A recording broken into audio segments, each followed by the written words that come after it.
Bienvenidos. El Centro de Capacitación e Investigación de la Procuraduría de la Administración, doctora Alma Montenegro de Fletcher, en coordinación con la Secretaría Provincial de Veraguas, estableciendo enlaces con la Secretaría Nacional de Discapacidad y la Universidad Especializada de las Américas, les ofrece el seminario virtual Discapacidad, Diversidad y Derechos Humanos. Contaremos en calidad de expositor con el licenciado Abel Peñalba Arosemena. Es egresado de la Universidad Especializada de las Américas, licenciado y profesor en Educación Especial.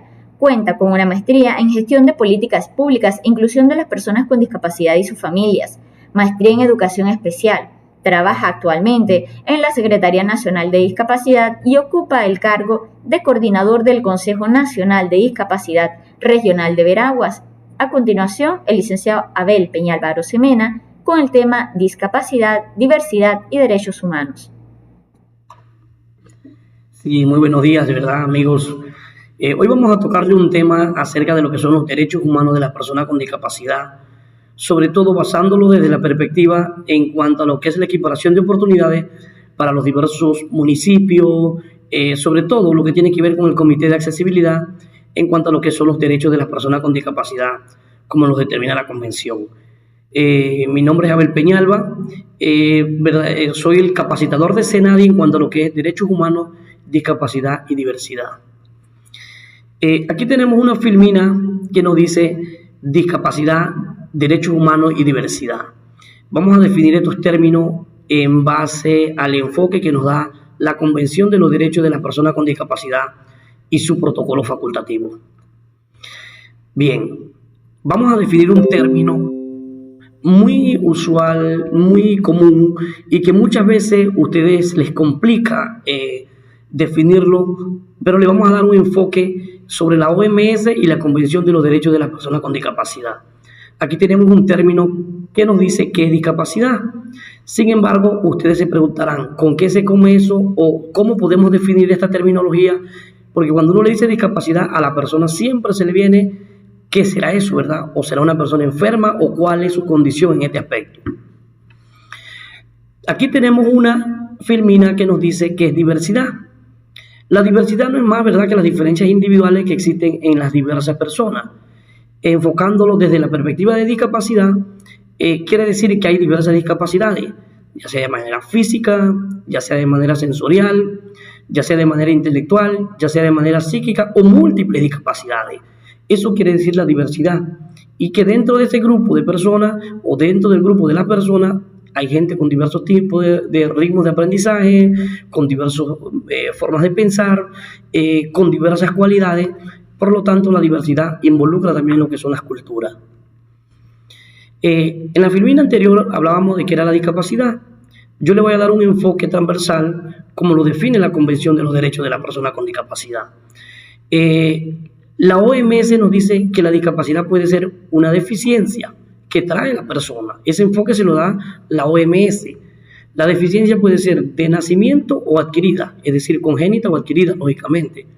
Puede ser que usted como persona, ya sea niño o niña, traiga una limitante, una condición, ya sea física, sensorial, intelectual o psíquica, o múltiples discapacidades. Puede ser que usted nació con eso, pero también puede ser que usted tenga una discapacidad adquirida. Usted está bien, no tiene ni una sola limitante, pero puede ser que en el transcurrir del tiempo usted adquirió un accidente o tuvo una enfermedad que te conlleva una discapacidad, porque también hay enfermedades degenerativas que realmente le producen discapacidad a la persona.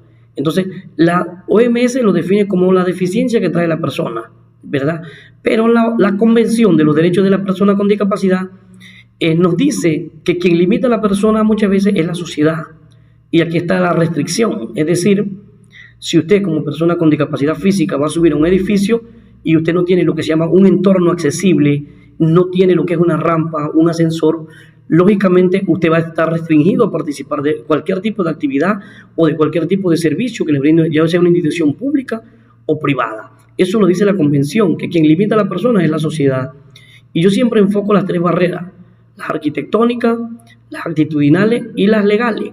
Las legales ya existen, que son todas las leyes nacionales e internacionales que tenemos en nuestro país. Las arquitectónicas son las que acabo de mencionar, el entorno accesible que tiene la persona, que lo restringe a participar de diversas actividades por las estructuras mal hechas en un momento dado. Por lo menos en el caso de, como estamos en Santiago, en el caso de Santiago, la Avenida Central. La Avenida Central es un lugar donde una persona en una silla de ruedas no se puede desplazar solo, ¿verdad? Y precisamente porque a veces el municipio, o sea ingeniería municipal de cualquier distrito, no cumple, no le exige a los comercios con estas normativas que existen que hagan las modificaciones en cuanto a lo que es la accesibilidad. Sin embargo, usted está limitado a participar de algunas actividades, ya sea recreativa o de tipo social o cualquier tipo de actividad, precisamente porque el entorno no se lo permite. Y ni se diga las barreras actitudinales que existen de la persona en un momento dado. Porque ya dije, las legales ya existen, pero las actitudinales, ¿quién hace cambiar a las autoridades competentes a que le exijan realmente a los diversos comercios que hagan las diversas modificaciones para que las personas con discapacidad tengan una autonomía, o es decir, una independencia? Bien, como nos dice la Convención y nos dice la OMS, hay diversos tipos de discapacidades, y que nos lo decía la filmina que vimos en antes en cuanto a la atención a la diversidad. Aquí tenemos diversos tipos de discapacidades, que son las correctas: discapacidad auditiva o persona sorda, discapacidad visual o persona ciega, discapacidad física o movilidad reducida, discapacidad intelectual o reto cognitivo, y la discapacidad visceral o discapacidad psíquica o discapacidad mental. Bien, estas discapacidades que existen, algunas se adquieren, otras vienen de nacimiento, pero estos son los términos correctos que usted tiene que utilizar como profesional, como técnico, como profesional, ya sea público o privado, en cuanto al dirigirse a la persona con discapacidad. Y ni se diga, ¿verdad?, a los docentes que utilizan diversas terminologías que van en contra de la dignidad de las personas con discapacidad. Entonces, estas terminologías que existen son las apropiadas que usted tiene que utilizar al referirse a la persona con discapacidad. No es utilizar terminologías no correctas. Y algunos se preguntarán aquí, oye, esta discapacidad visceral, ¿de dónde sale? La discapacidad visceral es una discapacidad que se empezó a certificar a partir del 2016-2017, porque Panamá es un país libre y soberano. Y como Panamá ratificó la Convención de los Derechos de las Personas con Discapacidad, puede adoptar cualquier tipo de discapacidad según el funcionamiento de la discapacidad. Porque en otros países adoptan el albinismo como una discapacidad. Bueno, Panamá quiso adoptar la discapacidad visceral. ¿Y cuál es aquella? Cuando usted tiene afectaciones en el hígado, en el corazón, que se lleva un riñón, que te imposibilitan realizar una función. Y todos los tipos de discapacidades que ven aquí, bueno, ya saben todo lo que es físico, que es movilidad reducida, todas las personas que utilizan silla de ruedas. Las auditivas son aquellas que las personas no escuchan por completo, son profundas, otras tienen hipoacusia, que tienen algún grado de audición. Y la otra discapacidad, como lo es la intelectual, que ya no se dice retardo mental, que en algunos planes de estudio sí todavía está retardo mental, ya se dice discapacidad intelectual. El DSM-5 nos habla de la discapacidad intelectual. El DSM-4 nos habla antes del retardo mental, ¿verdad? Y tenemos la discapacidad psíquica o mental, que son las personas que presentan problemas de bipolaridad, algún problema de esquizofrenia y otros trastornos, ¿verdad? Y también tenemos otro tipo de discapacidad en este aspecto, ¿verdad? Múltiple. Son aquellas personas que tienen doble discapacidad, ya sea una persona sorda o una persona ciega, sorda ciega, como decimos, ¿verdad? Entonces, esos son los diversos tipos de discapacidad. Vamos a ver los términos incorrectos, igual correcto. A veces decimos, al referirnos a la persona con discapacidad, el discapacitado, el impedido, el enfermito, el especial, el anormal. No, lo correcto sería persona con discapacidad. Ese es el término correcto. Primero es la persona y luego es la discapacidad. Pero a veces utilizamos términos despectivos al referirnos a la persona con discapacidad. También a veces le decimos el cojito, el inválido, el impedido, el minusválido. No, lo correcto sería persona con discapacidad física o persona con movilidad reducida, ¿cierto? Porque usted primero tiene que identificar a la persona, y si no se le sabe el nombre, dígale el término correcto: una persona con una discapacidad física. Utilizamos términos como lo dije antes: mongolito, mongólico, retardado, retardado mental. No, el término correcto aquí sería persona con discapacidad intelectual. En el caso de las personas que en un momento dado presentan una discapacidad visual, decimos el cieguito, el ciego, el tuerto, el corto de vista. No, lo correcto sería persona con discapacidad visual o persona ciega. Esos términos son ambiguos al referirnos a la persona con discapacidad en un momento dado. También decimos el sordo, el sordito, el sordomudo. Lo correcto sería persona con discapacidad auditiva o persona con discapacidad o persona sorda. ¿Y por qué decimos esto? Porque a veces la gente es el sordomudo. Voy a hacer esta definición porque la gente tiende a confundir el sordomudo porque dice que la persona no habla. No, la persona no habla porque simple y sencillamente no escucha. Si la persona si escucha algo, lógicamente va a pronunciar algunas palabras. Si no pronuncia nada es porque es sordo profundo. Y usted se pregunta, ¿pero por qué no habla nada? No habla nada porque no escucha una palabra. Entonces no es sordomudo porque sus cuerdas vocales están totalmente bien. A veces decimos loco, demente, trastornado, esquizofrénico. No, lo correcto sería persona con discapacidad mental.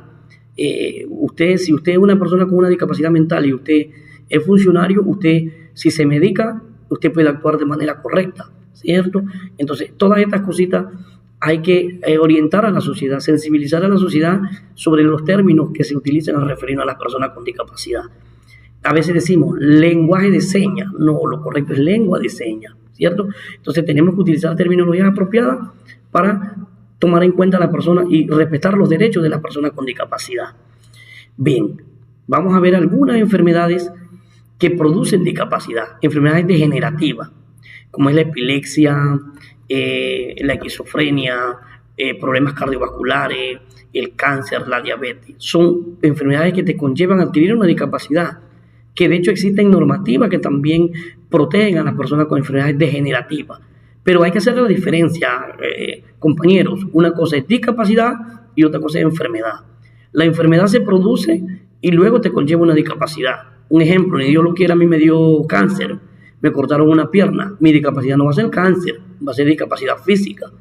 Yo tenía una diabetes tan alta y me afectó la visión. Mi discapacidad va a ser ciego, persona ciega, pero no es que la diabetes es una discapacidad. Entonces hay que tener en cuenta todas estas cositas, ¿verdad? Lo que es enfermedad y lo que es discapacidad. De hecho, se acaba de crear una normativa nueva, que es la Ley 25, que modifica la Ley 59, que tiene que ver con las enfermedades degenerativas, que bueno, esto tendremos que abarcarlo en otro punto, porque en un momento dado no nos va a alcanzar el tiempo, ¿verdad? Entonces, son cositas distintas, lo que es discapacidad y lo que es enfermedad. Pero ahora vamos a ver lo que es el marco legal de la persona con discapacidad nacional e internacional. Vamos a ver la jerarquía de las leyes. La jerarquía de las leyes se basan en lo que es por orden jerárquica. Primero son los tratados a nivel internacional. Luego viene la Constitución como Carta Magna de la República. Y luego vienen lo que son leyes y luego vienen lo que son los decretos. Vamos a ver un poquito algo de la Constitución. La Constitución en su artículo 19, cuando se hizo la última modificación en 1972, estaba haciendo un poquito de historia, se decía que la persona se decía en este artículo 19 que no debía de ser, no había discriminación ni fuero ni privilegio por sexo, raza, pero no mencionaba el término discapacidad.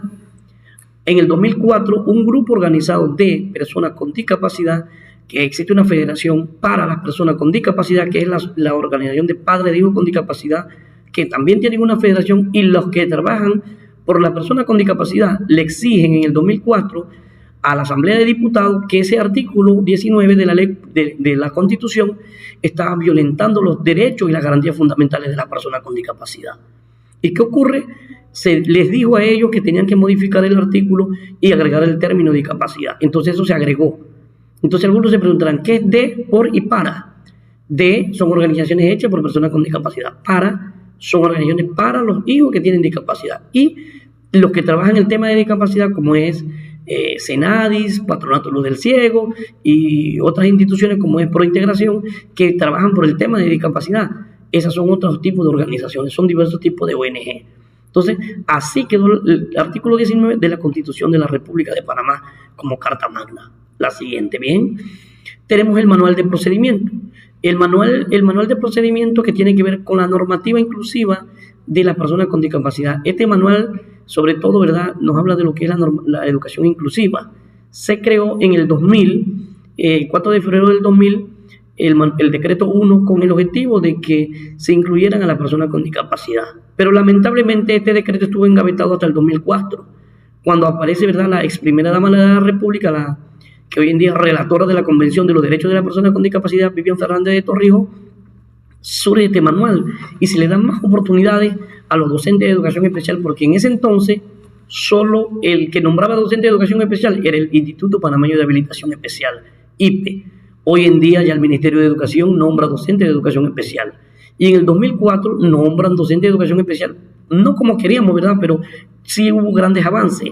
Se le designó un presupuesto, se creó el Departamento de Educación Especial del Ministerio de Educación, con la finalidad de que los estudiantes con discapacidad tuviesen más oportunidades en las áreas de difícil acceso, se nombraran más docentes en los diversos colegios, porque algunos padres de familia tenían que viajar al IPE de distrito para poder incluir a los niños en el ámbito regular, que en ese entonces se llamaba integración, ¿verdad?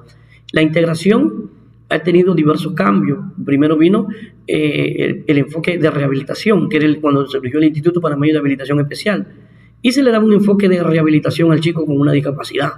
Y hoy en día se habla de inclusión, que es lo que nos dice la Convención de los Derechos de las Personas con Discapacidad. Pero este instrumento que ven aquí, que es el Manual 1, el Decreto 1, este ya es un instrumento bastante desfasado. ¿Por qué digo desfasado? Porque él es contradictorio a lo que nos dice la Convención de los Derechos de las Personas con Discapacidad. ¿Por qué? Ustedes se preguntarán por qué. Precisamente porque nos habla de inclusión total, inclusión parcial e inclusión áulica. Sin embargo, ya no se habla de esas terminologías de la Convención, habla de inclusión y punto, como otros países como Costa Rica, y ellos hablan de inclusión. También en el manual nos habla de adecuaciones curriculares, cuando la Declaración de Inchón y los Objetivos de Desarrollo Sostenible y la Convención de los Derechos de las Personas con Discapacidad nos habla de ajustes razonables, ya no es de adecuaciones curriculares. Pero bueno, son terminologías que todavía han ido evolucionando con el transcurrir del tiempo.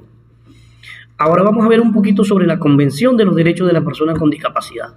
Ley 25, que no es la ley que modifica la Ley 59 de las enfermedades degenerativas. No, esta es una convención a nivel internacional. Esta convención se da en el 2007, Panamá la ratifica, fue el tercer país en haber ratificado esta ley. De hecho, la ex primera dama, como dije antes, fue quien firmó la convención, y Panamá forma parte de este tratado del siglo XXI en temas de discapacidad. Es decir, que Panamá tiene unos grandes avances en temas de discapacidad. ¿Y qué quiero decir con esto? Que en este tratado se firmó y Panamá tiene que cumplirlo. Para Panamá se le hicieron una serie de recomendaciones en el quinquenio pasado, 64 recomendaciones con la finalidad de que las cumpla. ¿Por qué? Porque Panamá cada 4 años tiene que estar presentando un informe sombra. El informe sombra no es el informe de Estado que se está haciendo en el tema de discapacidad a la comisión de la convención que está en Ginebra. Y resulta ser que en el quinquenio pasado, fue el 2017, el Estado presentó un informe bonito, pero resulta ser que cuando la sociedad civil presenta otro informe, ¿qué creen ustedes que ocurre? Panamá quedó mal ante las Naciones Unidas en cuanto a la convención y le dan una sanción moral a Panamá. Si Panamá no cumple, que este año se va a hacer el nuevo informe, el informe sombra, que tiene que ver con lo que es el informe de Estado y el tema de discapacidad, y Panamá no cumplió las recomendaciones que se le hicieron desde ese entonces lo que ocurre es que a Panamá se le va a dar una sanción moral. Nosotros tenemos una gran ventaja y esperemos que sea productiva para las personas con discapacidad y su familia. Que tenemos una relatora que acaba de formar parte de la convención, y la relatora es de la República de Panamá. Ganó por voto de los 190 y tantos de países que firmaron la convención. Y esto esperemos que tenga grandes avances y que beneficie todo lo concerniente al tema de accesibilidad, educación, familia, salud y todo lo demás en el tema de discapacidad. Entonces, pasando un poquito de la convención, vamos a ver las normativas nacionales. Las normativas nacionales tenemos la Ley 42 de Equiparación de Oportunidades del 27 de agosto de 1999. Esta Ley de Equiparación de Oportunidades es modificada por la Ley 15, ¿verdad? La Ley 15 del 31 de mayo del 2016. Veragua tiene un privilegio que esta ley se firmó en el 2016 en la Escuela La Primavera de aquí de Santiago. ¿Y ustedes creen que se firmó porque el presidente quiso? No, porque un grupo organizado de personas con discapacidad le exigió al señor presidente en ese entonces, de ese quinquenio, que había que firmar la ley porque ya se habían dicho, definitivamente, ¿verdad? Ahí tenemos en la firmina la ley 134, que nos habla de la equiparación económica para las personas con discapacidad. Esta ley tiene como objetivo, ¿verdad?, de certificar a las personas con discapacidad precisamente para darle mejores oportunidades, que mejoren su calidad de vida. ¿Por qué? Porque según la encuesta nacional de discapacidad del 2006 nos decía que más del 90% de las personas con discapacidad viven en extrema pobreza. Entonces se creó esta ley para que les brinde una serie de beneficios, una ley parecida a la de los jubilados, que es la ley 6. Definitivamente se le hace una serie de descuentos a la persona con discapacidad. Y como les decía antes, ¿verdad? La ley 15 definitivamente que modifica la ley 42, que es la ley 42 de equiparación de oportunidades del 27 de agosto de 1999, tiene la finalidad, son dos cosas diferentes, equiparación de oportunidades y equiparación económica. La que vimos anteriormente era equiparación económica, ahora vemos la equiparación de oportunidades. Como les dije antes, esta ley se modificó y luego se firmó en la provincia de Veraguas. Bien, en esta ley de equiparación de oportunidades es donde ha sido una serie de modificaciones a la ley 42, la ley 15. ¿Y por qué? Se modifica en el tema de accesibilidad, que es realmente lo que le compete a los municipios. Realmente, ¿qué se le compete a los municipios? Crear los comités accesibles de personas con discapacidad. ¿Y cuál es la finalidad? De que Ingeniería Municipal, el Ministerio de Obra Pública, el MIBIOP, los bomberos, la Autoridad de Tránsito, la Autoridad de Turismo, y se involucra aquí lo que es la SINAPRO y la sociedad civil, trabajen todo lo concerniente al tema de accesibilidad. Porque la normativa existe, la normativa está estipulada para crear estos tipos de comités en todos los municipios. Y que el municipio saque una resolución, porque como son autónomas, son alcaldías autónomas, puedan tener una resolución que tenga que ver en el tema de discapacidad, todo lo concerniente a la accesibilidad, los parques, las veredas. De hecho, existe a través del CONADIS, que es el Consejo Nacional Consultivo de Discapacidad, existe una comisión de accesibilidad, que fue las instituciones que acabo de mencionar.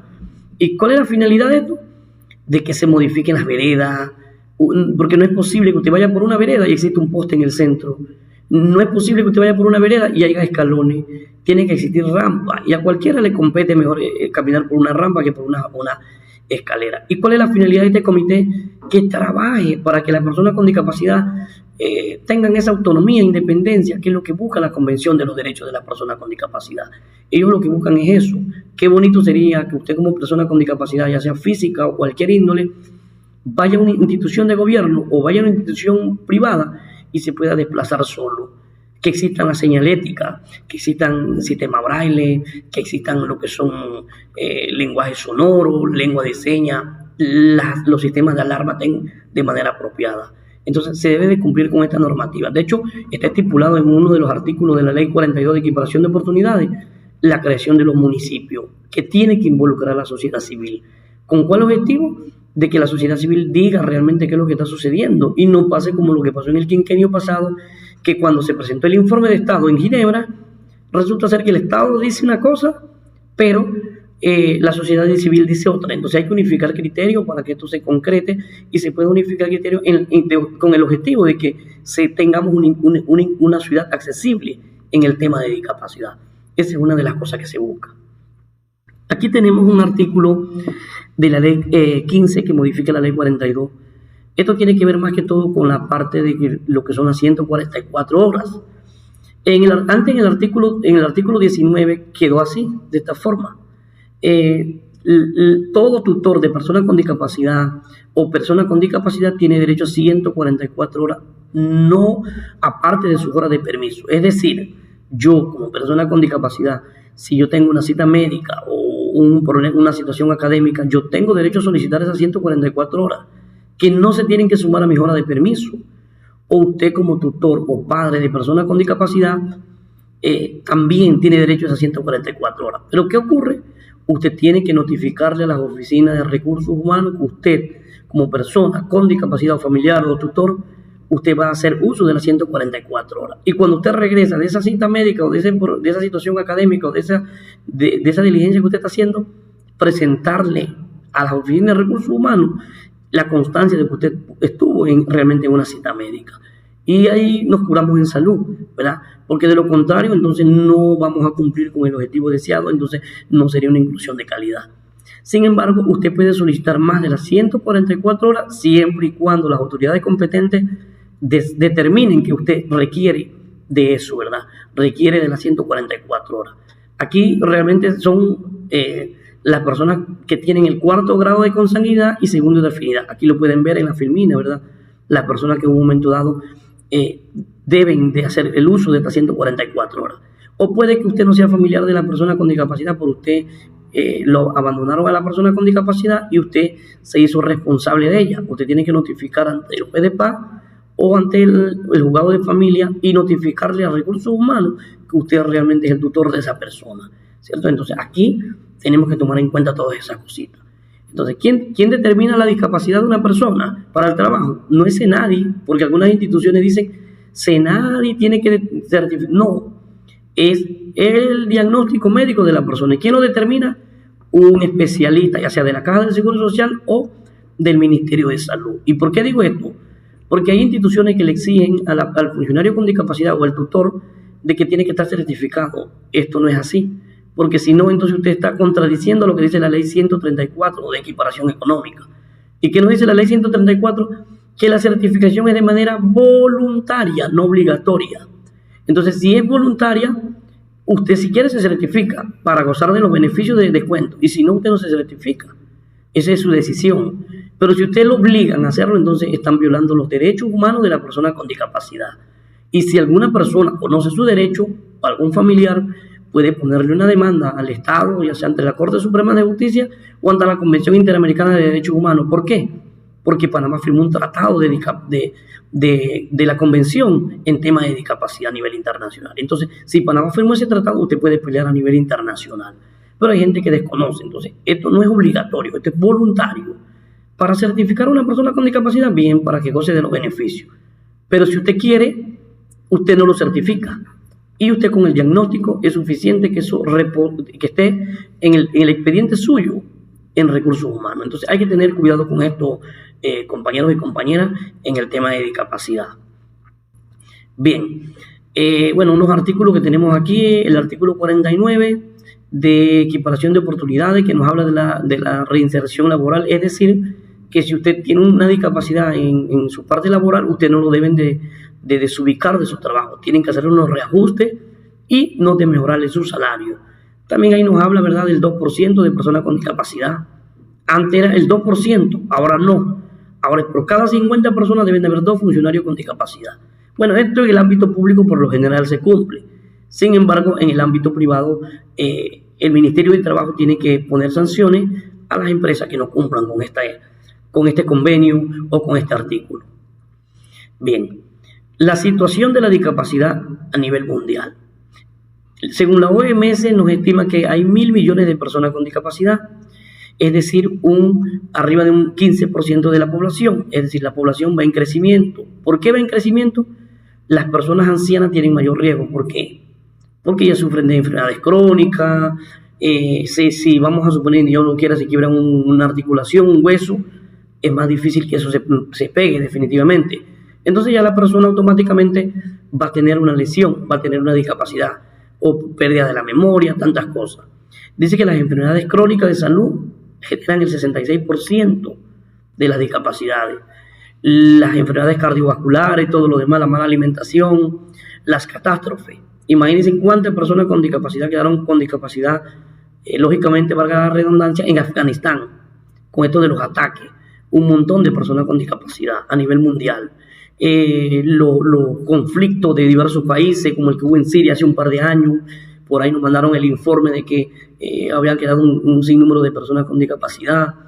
Y los países de ingreso bajo, sobre todo, hay más discapacidades, como Haití, Nicaragua, otros países que son de bajos recursos, tienen más discapacidades. Y precisamente porque no tienen las mismas oportunidades que tiene Panamá. Por lo menos Panamá tiene la vacuna del polio. Hay otros países que no tienen la vacuna del polio, y usted quedó con una discapacidad por el polio, y así sucesivamente, ¿verdad? Entonces, todas estas cosas hay que tomarlas en cuenta. Bien, ahora vamos a ver la situación de la discapacidad en Panamá. Factores de riesgo, marginación socioeconómica, integrando a la población más pobre. ¿Son víctimas de qué? Inequidad económica. Hay una elevada tasa de deserción escolar.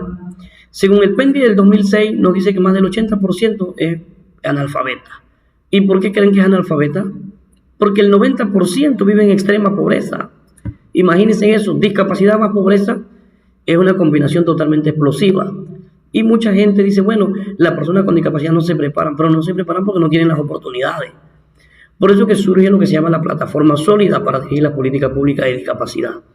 El Plan Nacional Consultivo de Discapacidad, CONADIS, surge una Secretaría Nacional de Discapacidad con el objetivo, ¿verdad?, de dirigir y ejecutar las políticas de inclusión social de las personas con discapacidad.